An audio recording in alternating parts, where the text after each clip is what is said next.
tere! Eelmisel nädalal õppisime me sulghääliku pikkust ja sulghäälikuid. Täna õpime seda, kuidas kirjutatakse eesti keeles S-i kõrvale sulghäälikuid. Ole hea, palun võtta lahti oma vihik. Kirjutame pealkirjaks sulghäälikud S-i kõrval.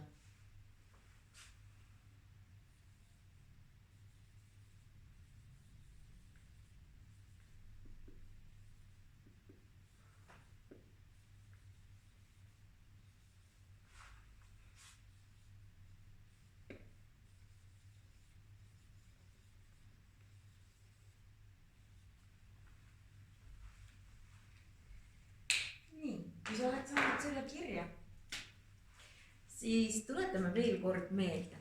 Sulghäälikud olid siis K, P, T, G, B, D. K,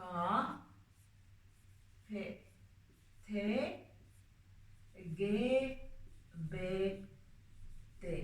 Need olid siis sulghäälikud.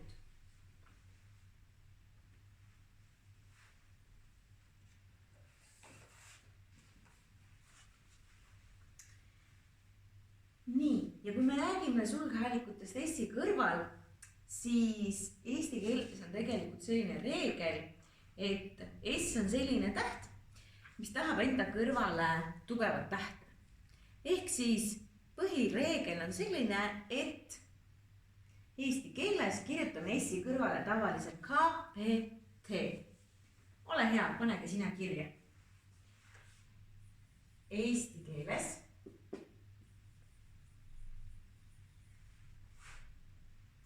kirjutame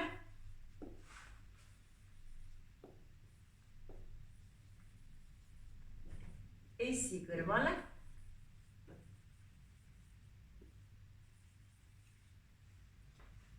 tavaliselt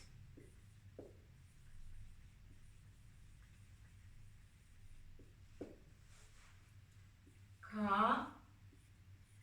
P, T.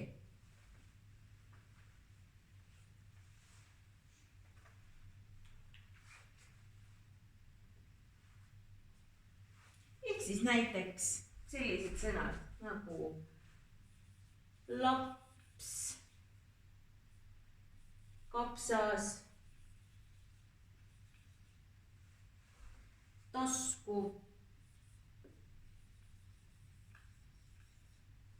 Et tavaliselt S-täht soovib enda kõrvale tugevat sulghäälikut ehk siis K, P või T tähte.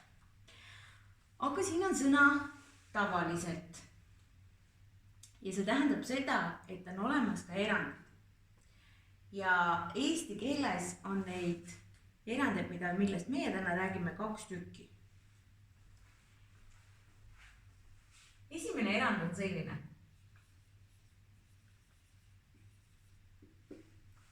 Kui tegusõna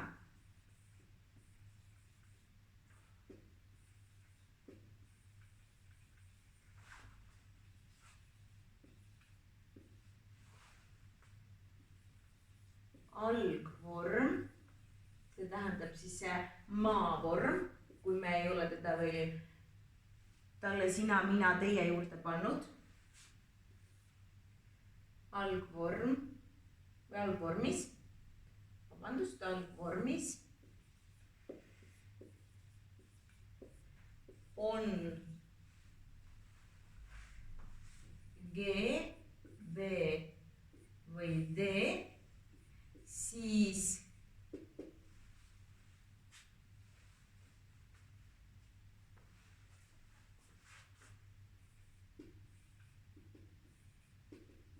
jääb see ka sõna muutes samaks.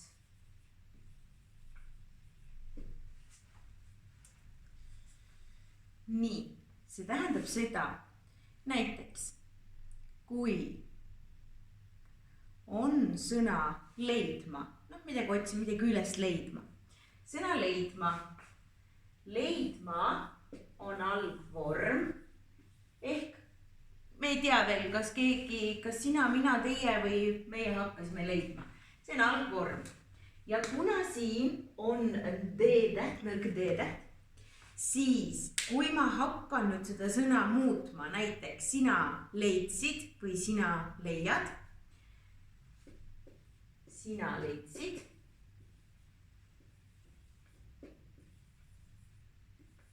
siis jääb siia see nõrk täht alles.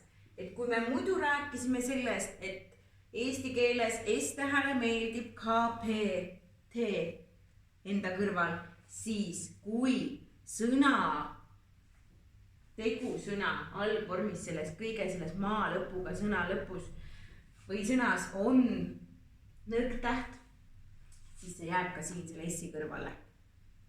Et mitte ei ole leidsid, vaid leidsid.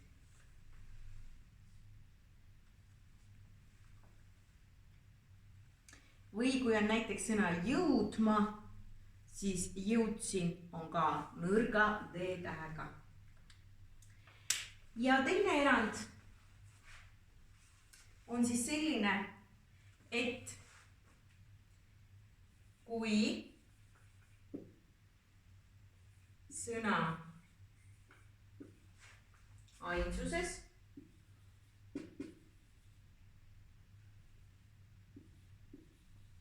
ehk siis, kui me räägime, et mingit asja või elusolendit on üks,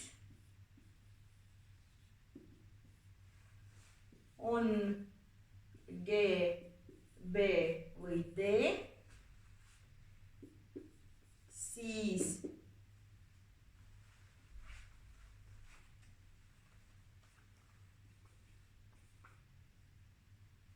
jääb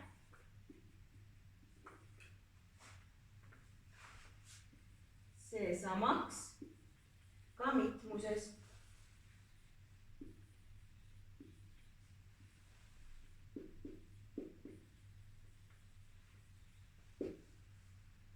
Mitmus tähendab seda siis, et on rohkem kui üks. Näiteks sõna kärbes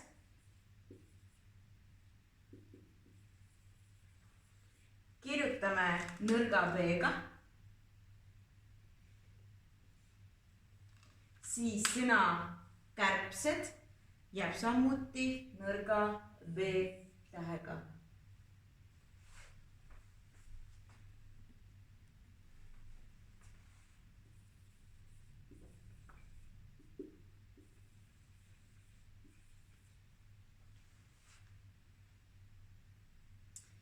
Nii, kordame siis üle.